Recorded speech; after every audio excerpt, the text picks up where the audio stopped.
Essa imagem que você está vendo aí é de um artefato asteca, mais precisamente um apito, que emite um dos sons mais assustadores que você vai ver na sua vida. Então nesse vídeo não só veremos o som desse apito asteca bizarro, como outros sons muito assustadores. Então se você tiver coragem, já deixa seu likezinho, se inscreve no canal e bora logo pro vídeo.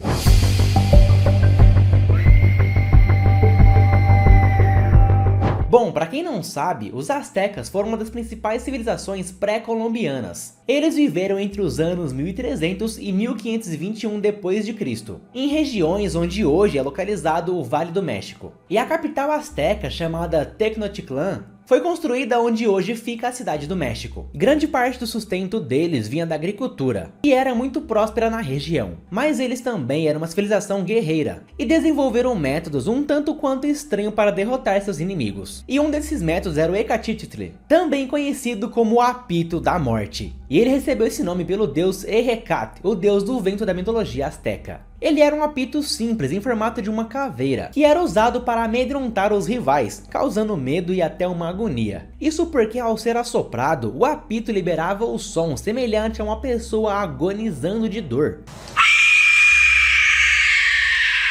E aí imagina você escutar esse som vindo de dezenas ou centenas de pessoas de vários lugares diferentes. Se um apito desse tem um som tão bizarro assim, imagina 100 ao mesmo tempo. Então por conta disso, esse apito era muito usado pelos astecas em batalhas e também em posições estratégicas, para fazer os inimigos ficarem com medo, fugir e até entrar no psicológico deles. E em muitos momentos, galera, os astecas conseguiam afastar os seus inimigos sem derramar nenhuma gota de sangue, só usando esse apito bizarro. Inclusive, galera, esse apito ficou tão famoso que começou a vender na internet. E no próprio cenário aqui do Conhecimento Oculto tem um desses. Eu comprei há um tempo atrás para poder testar e eu acabei nem testando. É esse daqui, ó. Aí, galera, esse aqui é o apito que eu comprei na internet. Não se parece com um apito asteca, mas é bem bizarro, fala aí. É o formato de uma caveira e você assopra nesse buraquinho aqui. E acho que aqui atrás, ó, teoricamente saiu o som. Ele é feito por impressora 3D, tá vendo? Eu confesso que eu já testei esse apito, tá? Já faz tempo que ele tá aqui. E eu não sei se vocês vão ficar assustados com esse som. Vamos lá. Mais ou menos. Mais uma vez, bora lá. Dá pra ver que não é uma pessoa gritando, é só um som como se fosse um vento. Então esse apito aqui não funcionou. Bom, também paguei acho que R$5, acho que não era muito confiável mesmo. Mas voltando ao assunto, galera, há um tempo atrás o jornal Los Angeles Times publicou uma matéria falando sobre o som desse apito. Lá eles teorizaram que esse apito podia atingir diferentes tons, afetando o cérebro humano de algumas formas. E além disso, alguns historiadores dizem que os astecas usavam esse apito da morte em alguns eventos ritualísticos ou funerários. Segundo eles, o som produzido pelo apito ajudaria a alma dos falecidos a chegar a Mictlan, que é o submundo na mitologia asteca. E aí, com o passar do tempo e com a popularização da história, várias pessoas começaram a fabricar esses apitos e vender. Principalmente lá no México, tem muito deles, tá? Alguns são igual à imagem, outros são feitos parecido com osso, e alguns são igual a esse aqui que vocês viram já, que não tem nada de assustador e é feito por impressora 3D e não funciona muito bem. E segundo os historiadores, o som dos apitos originais lá da época do Azteca seriam muito mais assustadores do que esses que temos hoje em dia, até porque eles usavam basicamente para sobreviver. A gente usa para poder assustar as pessoas, né?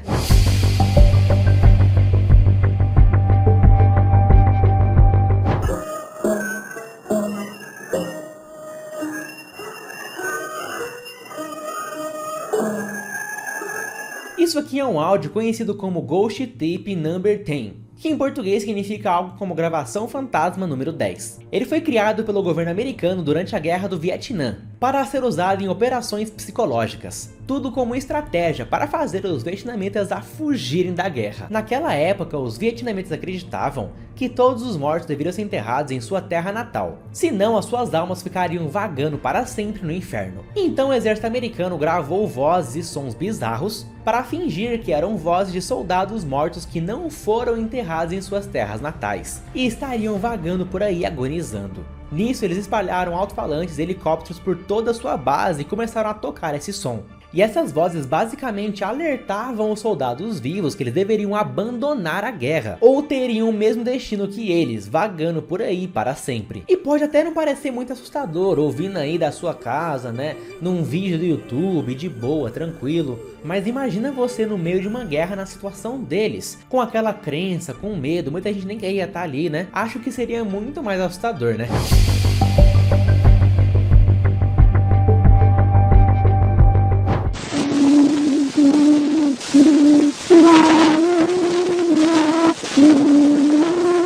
Pode não parecer, mas esse som é um dos primeiros registros da voz humana da história. Ela foi gravada em abril de 1860, pelo bibliotecário francês Edouard Léon Scott, usando um fonoautógrafo, um dispositivo inventado e patenteado por ele mesmo. O aparelho basicamente captava as vibrações sonoras através de uma caneta que se movia contra um cilindro rotativo. E esse cilindro era coberto com um pigmento preto, então assim a caneta marcava as ondas sonoras através desse pigmento. Nessa época, Edouard realizou várias gravações com esse dispositivo. O problema é que até então não existia nenhum dispositivo capaz de reproduzir essas gravações. Então o aparelho e os registros da gravação foram parar em um museu, e o inventor francês foi trabalhar com o que ele fazia antes, com livros. E daí durante muito tempo se acreditou que o primeiro registro de voz humana teria sido feito por Thomas Edison lá em 1888, onde ele gravou sua voz utilizando um fonógrafo, um aparelho inventado por Edison e diante de várias testemunhas. E aí depois de mais de um século, dois membros de um coletivo chamado First Sound Initiative descobriram a verdade e a história foi reescrita. Eles encontraram os registros de Edouard no escritório de patentes da França, e as gravações do som datavam 1860, ou seja, 28 anos antes de Edison. Na época elas eram apenas folhas de papel, cobertas de fuligem marcadas pela vibração do som, e depois de muito trabalho finalmente conseguiram traduzir essas marcas em ondas sonoras, e o resultado foi esse aqui.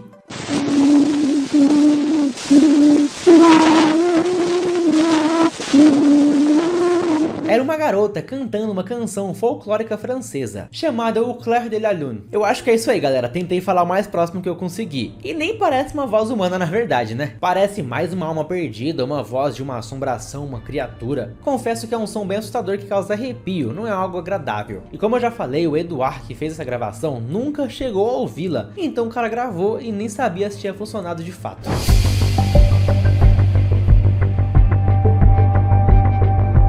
Em 1996, a Nintendo lançou no Japão os primeiros jogos da série Pokémon para Game Boy, conhecido como Pokémon Red, Blue e Green. Porém, algumas lendas dizem que quando isso aconteceu, começou uma onda de suicídios entre crianças no Japão. E segundo a lenda, isso acontecia depois que a criança chegava em Lavender Town, o cemitério dos Pokémons, que era a sexta cidade do game. E além da cidade já ser meio estranha, a música tema dela era bem perturbadora e tinha frequências extremamente altas.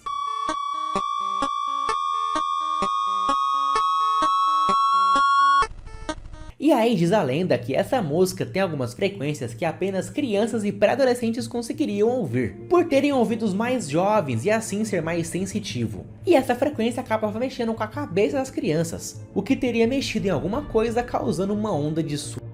E aí quando o jogo foi lançado no ocidente, a trilha sonora teria sido alterada com frequências menores, para que ninguém mais fosse afetado por ela. E mesmo que isso seja só uma lenda ou não, né, é uma música bem assustadora. Não sei se causou tudo isso que a lenda diz que causou, mas concordo que pode causar um pesadelo, a criança pode começar a tremer ali por algum motivo, né, porque é uma música bem perturbadora, mas não sei se causou tudo isso. E você, qual que é a sua opinião? Comenta aí embaixo para mim saber qual que é. E também comenta mais uma coisinha, você curtiu esse vídeo? O que você achou aqui da apresentação, do conteúdo, do tema, da ilustração, da edição? Comenta aí embaixo a sua opinião que eu vou responder você, beleza? Bom, se não for pedir demais, se inscreva no canal aí, deixe seu like, bora arrumar 1 milhão de inscritos, estamos quase lá no YouTube. E se você quiser assistir algum outro vídeo aqui do canal, tem vários vídeos curtos, tem vários vídeos longos, eu espero você no próximo vídeo. Até lá então e tchau, tchau!